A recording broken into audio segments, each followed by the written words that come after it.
EBC हो, अति दलित हो, अगर आप अपर कास्ट के नहीं हो तो आप सेकंड क्लास सिटीजन हो।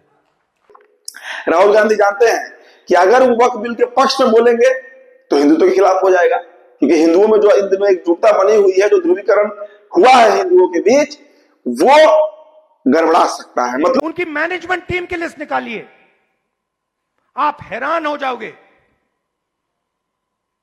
मैनेजमेंट में, सीईओ की लिस्ट में, मालिकों की लिस्ट में आपको ईबीसी, ओबीसी, दलित, अति दलित, आदिवासी कहीं नहीं मिलेंगे। लेकिन ये सवर्ण जब तक कांग्रेस पार्टी के साथ रहे, 1990 तक कांग्रेस सत्ता में बरकरार रही। लेकिन मंडल कमंडल का जब युद्ध हुआ और रथ जब निकला सोमनाथ से, उसके बाद सवर्ण तबका जो है वो चला गया बीजेपी के साथ और कांग्रेस पार्टी चली गई सत्ता के बाहर। ऊपर चलाते हैं जो 21वीं सदी की मजदूरी करते हैं, उनकी लिस्ट निकालो। 90% से ज्यादा, 95% दलित, पिछड़ा वर्ग, ईबीसी, आदिवासी, डोमेस्टिक सर्वेंट्स की लिस्ट निकालो।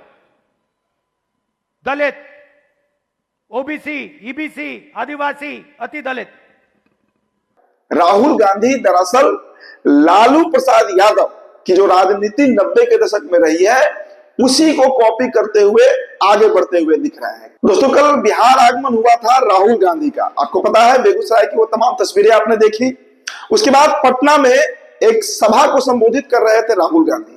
जो बातें उन्होंने कही है उससे कई तरह की तस्वीर साफ हो रही है। कांग्रेस की रणनीति क्या होने वाली है 2025 के विधानसभा चुनाव में, और उस पर दोस्तों हम विस्तार से इस वीडियो में विश्लेषण करने के लिए हाजिर हुए हैं कि आखिर राहुल गांधी का एजेंडा क्या है। 2025 का विधानसभा चुनाव, बिहार का विधानसभा चुनाव, राहुल गांधी किस एजेंडे पर लड़ने जा रहे हैं। राहुल गांधी, एक बातें कई दिनों से चल रही थी बाजार में, मार्केट में, कि ब्राह्मण, दलित और मुस्लिम जो ट्रियो कॉम्बिनेशन है, जो त्रिकोणीय कॉम्बिनेशन बनता है, जो तिकड़ी बनती है, इस एजेंडे पर राहुल गांधी काम कर रहे हैं। क्योंकि कन्हैया कुमार को भेजा गया तो भूमिहार जाति से आते हैं, लेकिन कल सभी मिथ से पर्दा उठ गया। सभी जो परिकल्पना थी कांग्रेस के जाति समीकरण को लेकर, वो टूट गया। हुआ क्या? राहुल गांधी दरअसल लालू प्रसाद यादव की जो राजनीति 90 के दशक में रही है, उसी को कॉपी करते हुए आगे बढ़ते हुए दिख रहे हैं। कैसे? हम आपको दोस्तों इस वीडियो में राहुल गांधी के भाषण का छोटा छोटा क्लिप भी सुनाएंगे। देखिए, सवर्ण विरोधी राजनीति, मैं कह रहा हूं सवर्ण विरोधी राजनीति, यानी भूमिहार विरोधी राजनीति, ब्राह्मण विरोध राजनीति, राजपूत विरोध राजनीति और कायस्थ विरोध राजनीति जो है वो राहुल गांधी करना चाह रहे हैं। कह रहे थे कि इस देश में अगर आप जनरल क्लास में पैदा नहीं हुए, सवर्ण घर में पैदा नहीं हुए, तो आप इस देश में हमेशा दोयम दर्जे के नागरिक बनकर, यानी सेकंड क्लास सिटीजन बनकर रहेंगे। डेलीगेशन में दलित प्रोफेसर ने मुझे कहा कि मैं आईआईटी प्रोफेसर हूं। मैंने उनसे कहा नहीं भैया, आईआईटी प्रोफेसर की पूरी क्वालिफिकेशन आप में है, मगर सिस्टम आपको सच्चा आईआईटी प्रोफेसर नहीं बनने देगा।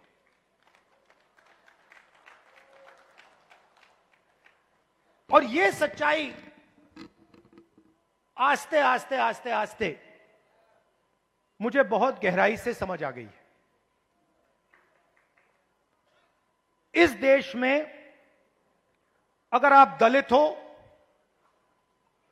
पिछड़े वर्ग के हो, आदिवासी हो, माइनॉरिटी हो,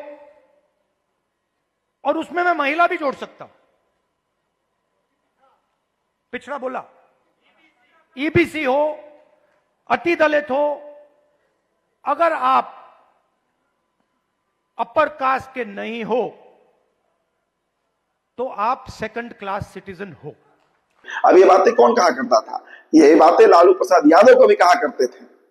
तो एक बात तो बिल्कुल क्लियर हो गई राहुल गांधी की इस यात्रा से कि हिंदू मुस्लिम का फैक्टर नहीं बनेगा, हिंदू में जातों का विभाजन करना है और उसी आधार पर कांग्रेस पार्टी बिहार में विधानसभा चुनाव लड़ेगी।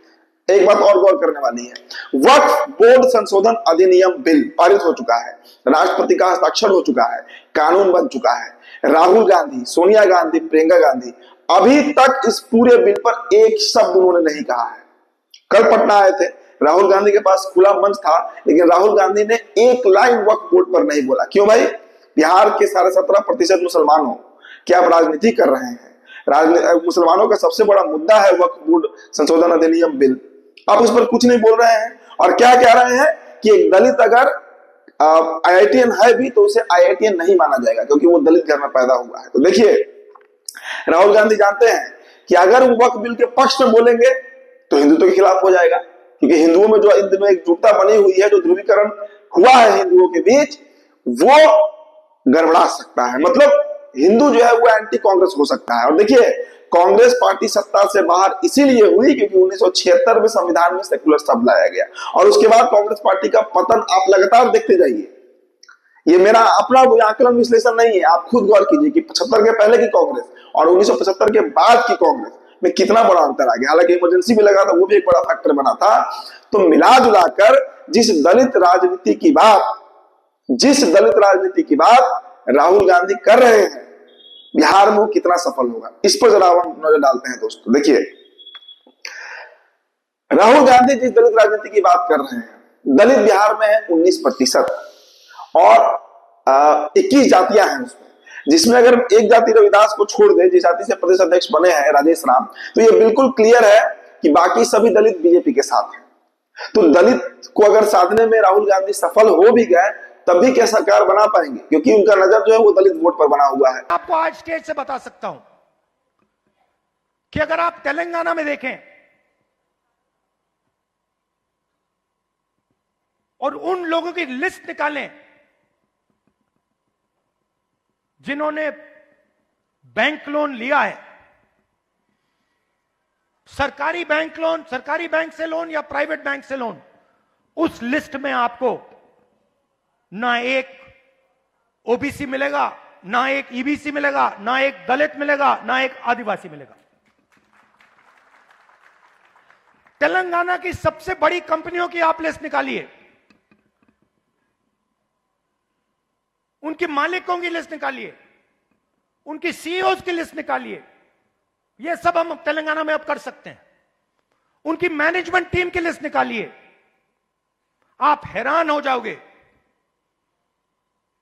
मैनेजमेंट में, सीईओ की लिस्ट में, मालिकों की लिस्ट में आपको ईबीसी, ओबीसी, दलित, अति दलित, आदिवासी कहीं नहीं मिलेंगे, है ही नहीं।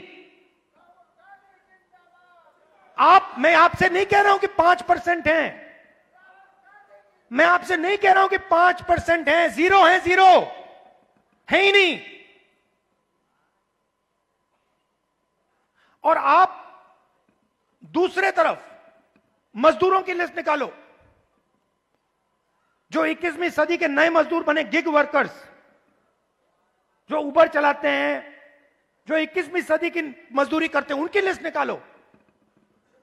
90% से ज्यादा, 95% दलित, पिछड़ा वर्ग, ईबीसी, आदिवासी, डोमेस्टिक सर्वेंट्स की लिस्ट निकालो।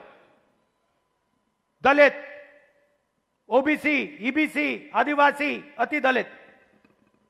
अब अगर मुसलमानों के फैक्टर को हम पकड़े तो मुस्लिम वोट में विभाजन तभी होगा। देखिए, जिस तरीके से तेजस्वी यादव ने कड़े शब्दों में कहा कि हम अगर सत्ता में आए तो वक्फ बोर्ड कानून को सबसे पहले कूड़ेदान में फेंकेंगे, सत्ता के बदौलत हम कानून को पलट कर रख देंगे। ये स्टेटमेंट राहुल गांधी का नहीं आया है।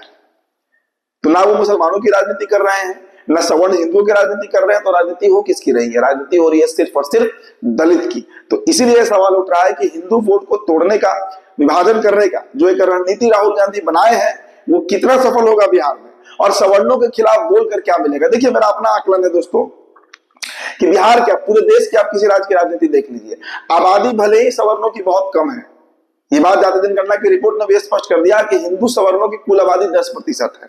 जिन 4 जातियों का मैंने नाम लिया, इसमें कायस्थ तो 0.7% है, राजपूत, भूमिहार और ब्राह्मण को भी इसमें जोड़ लीजिए। तो ये स्थिति है सवर्णों की। लेकिन ये सवर्ण जब तक कांग्रेस पार्टी के साथ रहे, 1990 तक कांग्रेस सत्ता में बरकरार रही, लेकिन मंडल कमंडल का जब युद्ध हुआ और रथ जब निकला सोमनाथ से, उसके बाद सवर्ण तबका जो है वो चला गया बीजेपी के साथ और कांग्रेस पार्टी चली गई सत्ता के बाहर। सत्ता के बाहर चली गई। उसका कभी पूर्ण बहुमत कांग्रेस को नहीं आया। सरकार बनी मनमोहन सिंह की, लेकिन पूर्ण बहुमत की सरकार कहां बनी। तो स्थिति दिन पर दिन, चूंकि देखिए माहौल जो होता है वो ब्राह्मण ही तैयार करते हैं। आप सोशल मीडिया उठाकर देख लीजिए और अपने घर के अगल बगल देख लीजिए आप, एक जो पूरा माहौल बनाना होता है चुनाव का, वो ब्राह्मण भूमिया राजपूत ही करते हैं। तो वैसी परिस्थिति में सवर्णों से जो एक बड़ा पंगा राहुल गांधी ले रहे हैं, पूर्व में देख चुके हैं कितना भारी पड़ा है राहुल गांधी को। और दलित एकजुटता की बात करते हैं, तो दलित क्या एकजुट है बिहार में? उत्तर है नहीं। मांझी मुसहर समाज तय है कि जीतन राम मांझी के साथ जाएगा, पासवान समाज तय है कि वो चिराग पासवान के साथ जाएगा, पासी समाज तय है कि वो चिराग पासवान के साथ जाएगा। तो ऐसे में सिर्फ रविदास वोट पर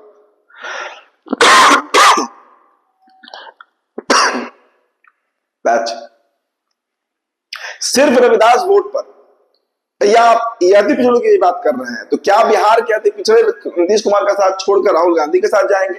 देखिए कांग्रेस की रणनीति सही है गलत है तो चुनाव के बाद पता चलेगा, लेकिन रणनीति अब स्पष्ट है कि सवर्ण को हटाना है, मुसलमानों की बात नहीं करनी है, बस उनसे वोट लेना है और दलित को अपने साथ जोड़ना है। और देखिए इस बीच एक और बात बताते हैं आपको, तीसरा मोर्चा बनेगा बिहार में। ये आप नोट कर लीजिए इस बात को, तीसरा मोर्चा बिहार में बनेगा ही बनेगा, दूसरा कोई विकल्प नहीं है। महागठबंधन तो अब अंतिम सांस ले रहा है दोस्तों। महागठबंधन के साथ नहीं जाने वाले हैं तेजस्वी प्रसाद, ये राहुल गांधी, ये बात तय हो गया है। अब कितने जो सवर्ण लीडर है, जो सवर्ण लीडरशिप है कांग्रेस के अंदर, वो कितना संतुष्ट रहता है कि आने वाले कुछ दिनों में पता चलेगा। लेकिन एंटी फॉरवर्ड जो लॉबी है कांग्रेस में, वो एक्टिव हो गया है। कांग्रेस दलितों की पार्टी बिहार में बनने जा रही है, ये राहुल गांधी ने इस बात पर मुहर लगा दिया है। तो फिलहाल दोस्तों इस रिपोर्ट में इतना है। बहुत बहुत शुक्रिया।